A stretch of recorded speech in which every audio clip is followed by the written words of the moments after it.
What if the greatest act of love in a relationship isn't holding on tighter, but having the profound wisdom to let go? An ancient Zen teaching holds the key to understanding when a connection has served its sacred purpose. Today, we will learn to read its 6 quiet, undeniable signs. Have you ever found yourself in a relationship that looks right on the surface, but feels deeply, inexplicably lonely on the inside? You are not imagining it. It is one of 6 profound signs that 2 souls may have met to teach, not to stay for a lifetime. Let's explore this difficult but liberating truth together. Imagine every relationship is a path. Some are meant to be walked together for a lifetime, merging into one, but others are only meant to cross, to exchange a sacred lesson, and then gracefully diverge. The universe leaves subtle signs to tell you when your paths are separating.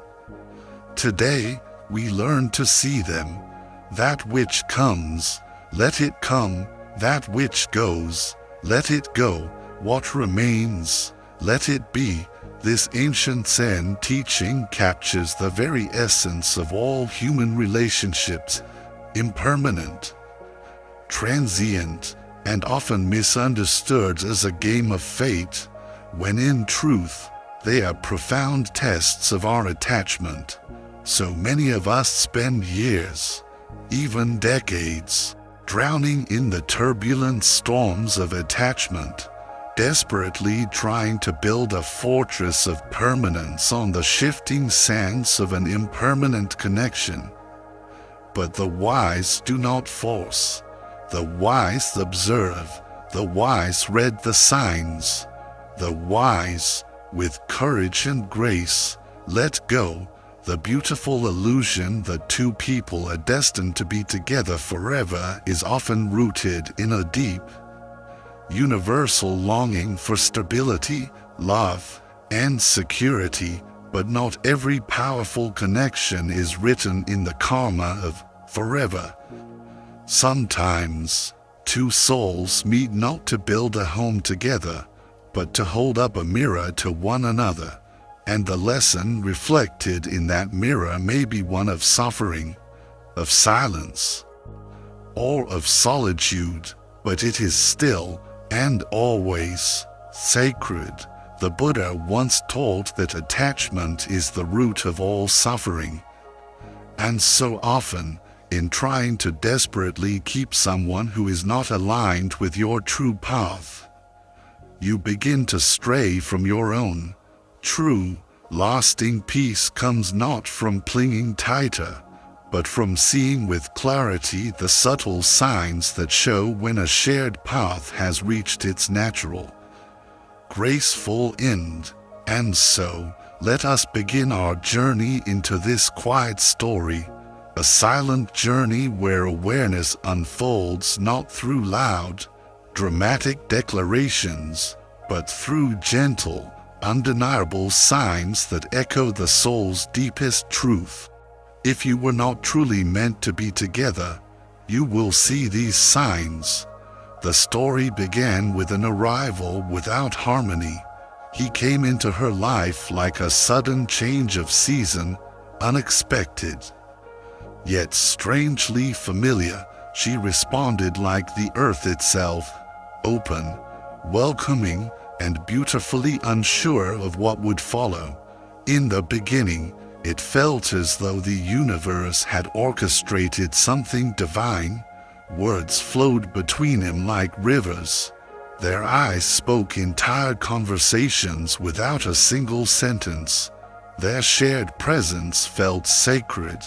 Yet, even beneath the breathtaking beauty of that first bloom, something essential was missing. It wasn't absent in the grand gestures or the daily actions, but in the very essence of their connection. There was no true stillness. The silence that fell between them was not peaceful. It was hollow.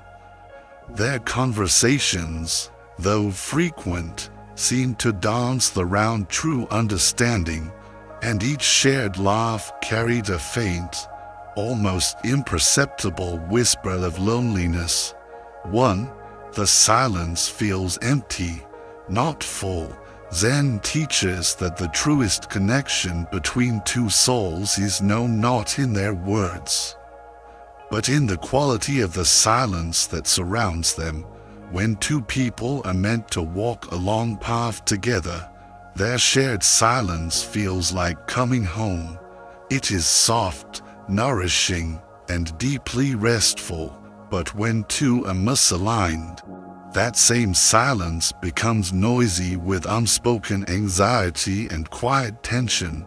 You can be sitting right beside them, yet you wonder if you have ever felt more alone. She began to notice this ache. Even in their deepest conversations, she felt profoundly unheard, not because he wasn't physically listening, but because his spirit couldn't see her essence. The soul can always sense when it is standing in front of someone who doesn't truly see it. And the Dharma whispers a gentle warning. If you are forcing a connection, you are breaking your own peace. 2. Time exposes what chemistry concealed. In Zen, it is said that when the intoxicating fog of initial passion begins to fade, the quiet voice of truth begins to speak. And so it was for them. The days turned into months, and a comfortable familiarity grew between them. Yet, instead of blossoming into a deeper unity, it revealed a growing misalignment. What was once accepted as a charming difference now became a source of conflict. What once felt like a loving compromise now felt like a painful sacrifice. The effort feels like a struggle, not devotion. When you are meant to walk together, the effort you put forth feels natural. Like breathing, you give not to earn their love, but because love simply flows from your being. But in misaligned unions, effort becomes a constant, exhausting transaction. You give, and a part of you keeps score. You adjust, and you feel a small piece of your own soul chip away. You suppress your truth and feel utterly unseen. He asked her to change in small ways that made her spirit shrink. She asked for understanding and received cold logic instead of warm empathy. Their arguments became predictable patterns, and their resolutions were merely brief pauses before the next conflict. And yet, she clung to the idea of them. Here, Zen urges stillness. Do not hold on to the beautiful image of what something could be. If it brings you suffering in what it is, the mirror of the present moment always reveals enough truth. One evening, she sat in front of him, watching as his eyes drifted past her, his gaze landing somewhere over her shoulder, on a future she was clearly not a part of. He wasn't physically absent, but his presence had thinned to a ghost. Words were spoken, but their meaning was missing. He asked about her day out of duty. She smiled out of habit. Free, you feel more lonely with them than without them. Buddhism teaches that true loneliness is not the absence of people, but the absence of genuine connection. You can be in a crowded room and still feel utterly forsaken. And sometimes, being with the wrong person deepens that feeling of isolation more than solitude ever could. She started to notice that her own laughter was now louder, more genuine, in his absence. Her peace felt more consistent and grounded when he was far away. And when she cried, she stopped expecting comfort from him, because she knew, on a soul level, that it would not come in the way she needed, Zen asks a piercing question: if their presence adds weight to your spirit, why are you so afraid of their absence? The voice of the soul knows the answer long before the mind is ready to accept it. One night, in meditation, she breathed deeply, letting the clutter of her thoughts dissolve, and in the profound stillness that followed, a question arose, not in language, but in pure emotion. Why are you trying so hard to stay in a place that no longer breathes life into you? For your inner voice begins to speak louder than their words. In relationships that are misaligned with your path, your inner voice, your intuition, gets louder, not quieter. It questions more. It mourns silently in the quiet moments. It becomes restless, and when that voice arises with such persistence, it is not a sign of confusion. It is clarity, desperately trying to break through the layers of your attachment. She sat in that quiet awareness, and she saw it all with painful clarity: how she had ignored her own intuition, how she had mistaken the comfort of familiarity for the presence of love, how she had feared the unknown of starting over more than she feared the slow death of staying in something untrue. Zen reflects that the first betrayal is never from the other person. It is from the self that chooses to stay in what it knows is wrong. She began to notice something even deeper. He had stopped trying, not out of cruelty, but because his soul sensed the truth. Too, they were both rowing the same boat but in completely different directions. And the current between them was one of resistance, not flow. 5. One of you stops participating emotionally. In the Dharma, a true connection is described as mutual, energetic giving. It is not always equal, but it is always shared. When one person becomes the sole gardener and the other only shows up to receive the blooms, the balance collapses, and the garden begins to wither. He no longer asked her deep questions. She no longer expected him to. He no longer held space for her emotional storms. She no longer felt safe enough to share them. The vibrant bond between them had thinned into a transparent routine. They were now merely actors, playing roles in a script they no longer believed in. And then, she realized a devastating truth. If I left today, he would not chase, and if he left, I would not beg. Zen says, when you must convince someone to stay, they have already gone. The end of their story didn't come with a dramatic fight. It arrived in the quietest way imaginable. It came on a morning when she looked at him across the room and felt nothing but a profound sense of peace. Not the peace of reunion, but the deep, soul-settling peace of release. There was no blame, no bitterness, just a quiet, crystalline understanding. 6. You finally feel peace at the thought of letting go. This is the truest, most definitive sign of all. Not anger, not sadness, but a calm acceptance. The storm of emotions finally ends. The mind no longer torments itself with, what if? The heart no longer pleads, please stay. Only clarity remains. Zen reminds us, enlightenment is the moment you no longer need him to be yours in order to feel whole. She left not because she hated him, but because she finally loved herself enough to stop her own suffering. And in walking away, she didn't break the bond between them, she completed it. So, What do these signs truly mean? They are not punishments or tragedies. They are the Dharma in motion.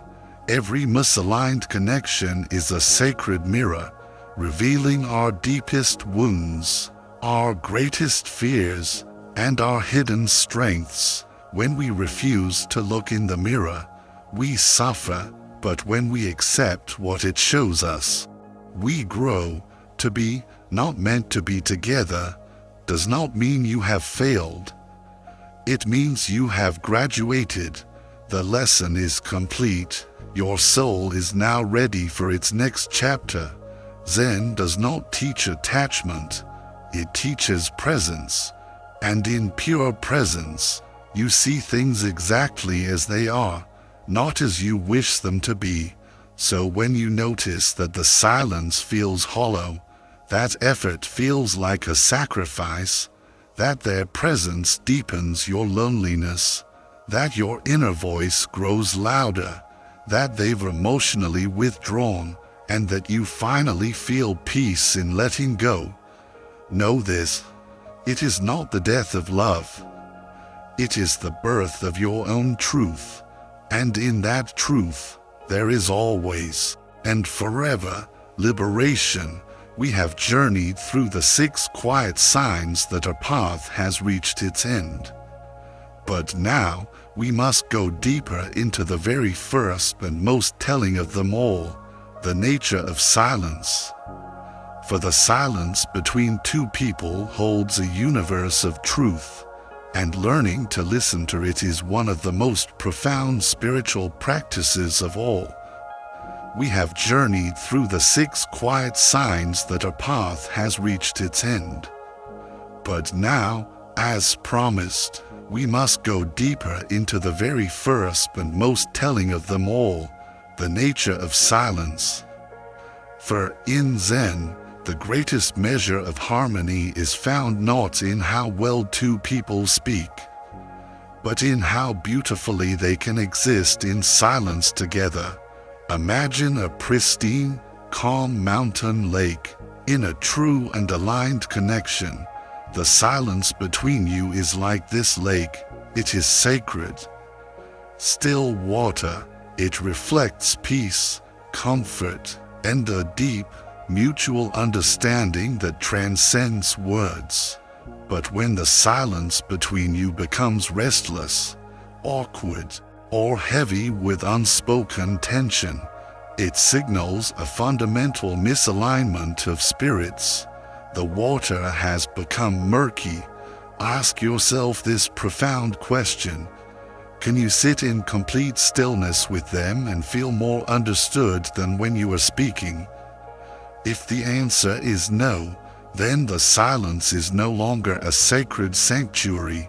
It has become a quiet cry for help, a clear indicator that the depth of soul contact has never truly been made. So when the silence feels like an empty void instead of a warm embrace, do not rush to fill it with nervous words. Observe it. Listen to what your heart says in that stillness. If it trembles, if it feels unseen, then you must ask, why am I choosing to stay in a place that cannot even hold my silence? True peace and love are not found in constant conversation, but in the effortless comfort of silent companionship. If even your quietest self is misunderstood, how then can your greatest emotional storms ever hope to be held? This leads us to the next truth. When love becomes laborious, when the connection starts to feel less like a dance and more like a full-time job, love is no longer growing. It is merely enduring. In Buddhist practice, right effort is one of the pillars of the Noble Eightfold Path. It teaches us to exert our energy in ways that reduce suffering, not increase it. When a relationship demands that you constantly fix, prove, beg, or shrink yourself to fit, You are exerting an effort that is rooted not in compassion, but in fear, love that requires you to abandon your core values to please another is not love, it is dependency. The Dharma does not ask you to fight an endless battle to maintain an attachment. It asks you to have the wisdom to let go of your own suffering. If the immense effort you give never brings lasting peace, but only temporarily prevents the next wave of chaos, it is not a union, it is a struggle. You were not meant to lose yourself in another to find love. You were meant to find someone who helps you become more of yourself, not less. So when love becomes laborious, pause and reflect. Is this the kind of work that nourishes my soul, or is it draining my very spirit? This brings us to the paradox of presence and loneliness. Loneliness is not cured by mere physical proximity. It is cured by genuine soul connection. Zen monks meditate in solitude not because they fear others, but because it is in that deep solitude that they meet their truest self. And yet, paradoxically, one of the greatest and most painful forms of loneliness is not being physically alone. It is being emotionally neglected while in someone else's company. When you feel more emotionally alive, more seen, or more at peace when the person is not around, your body, in its infinite wisdom, is giving you a sacred sign. It is casting a vote. It is choosing the freedom of authentic solitude over the prison of a false belonging. You may sleep beside someone every night and feel as though you are in a different universe. You may walk side by side, but inwardly feel like you're walking completely alone. These are not illusions, these are revelations. In Buddhism, the practice of sati, or mindfulness, teaches you to be aware of the truth exactly as it is, not as you wish it to be. If your truth is that their presence isolates you more than their absence ever could, then your soul's path is already pointing in a different direction. Loneliness is healed not by simply having someone, but by being with someone who truly feels you. If they cannot feel your heart when it is open and joyful, then they will never be able to hold your soul when it is breaking. And through all of this, the voice within will not lie. The most sacred and trustworthy teacher you will ever have lies within your own chest. It is that quiet, knowing voice that never wavers. Zen teaches that intuition is not magic or some unsolvable mystery. It is the accumulated wisdom of your spirit, refined by countless moments of awareness. And when that voice begins to grow louder and more persistent than the words of the one you love, it is time to pay reverent attention. That voice may begin as a whisper. It might say, "This doesn't feel right," or "You are not being seen." You might try to silence it with hope. You might try to drown it in the busyness of life, but it persists. It does not leave, because it knows your truth. To deny your inner voice is to abandon the only compass that truly knows your Dharma, your true path. In the end, the very truth that we try so hard to avoid becomes the truth that sets us free. The longer you silence the wisdom within, the more suffering you will attract from the outside. So, reflect on this. Am I afraid to listen to this voice because it threatens the beautiful illusion I want to keep? Let the voice speak. Let it guide you. It will never mislead you, not like the hollowed promises of someone who cannot see your infinite worth. This leads us to the emotionally absent partner. You cannot dance the lone in a two-person song. The Buddha taught the importance of Sangha, a spiritual community. In an intimate relationship, your partner becomes your primary Sangha, your first circle of spiritual support. If they are emotionally unavailable, indifferent, or perpetually dismissive, then they are no longer in union with you. You are simply in parallel existence. When one partner consistently gives and the other withholds, the connection withers. But deeper than that, emotional absence signifies that one person has stopped believing in the bond. And if one has already departed inwardly, no amount of external affection can substitute for that void. A relationship is a living, breathing garden that requires the care of two gardeners. When you find that you are the only one tending the soil, pulling the weeds, and praying for rain, you are no longer in a partnership. You are a custodian of a memory. So ask yourself, am I the only one still watering this garden?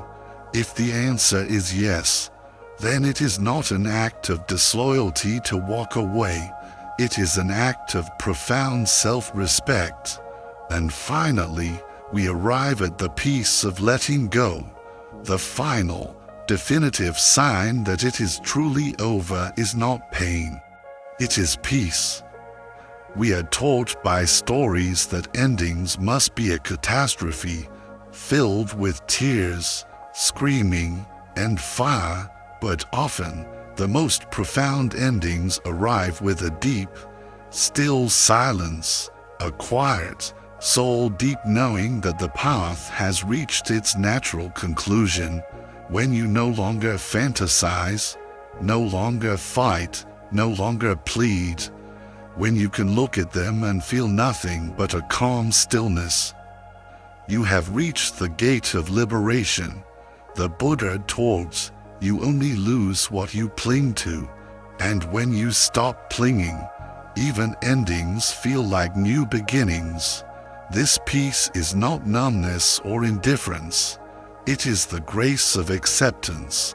It is the sacred moment you are no longer chained by a desperate hope or a painful memory.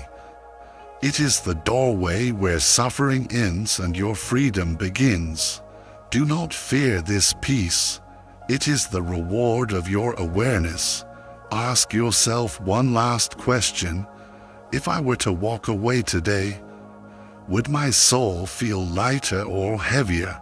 If the answer is lighter, then you are not losing love. You are shedding an illusion. Impermanence is not a punishment. To say you were not meant to be together is not a curse or a judgment. It is simply the sacred unfolding of karma. All beings meet for a reason. Some are meant to teach us love. Others are meant to teach us detachment. But all are mirrors reflecting our own path back to us. You were not abandoned. You were redirected. You were not unloved. You were simply unaligned. In Zen, what ends does not die. It transforms. So let it go. Let them go. Let the version of you that needed them go. And remember, if a connection causes more anxiety than joy, it is not your path. If your soul feels drained, it is time to choose your own light. Walk on, not in anger, not in blame, but in the quiet, luminous power of your own awareness. Because when you finally accept that you were not meant to be together, you open the door to becoming whole with yourself. And that, in the end, is the true love you were always seeking.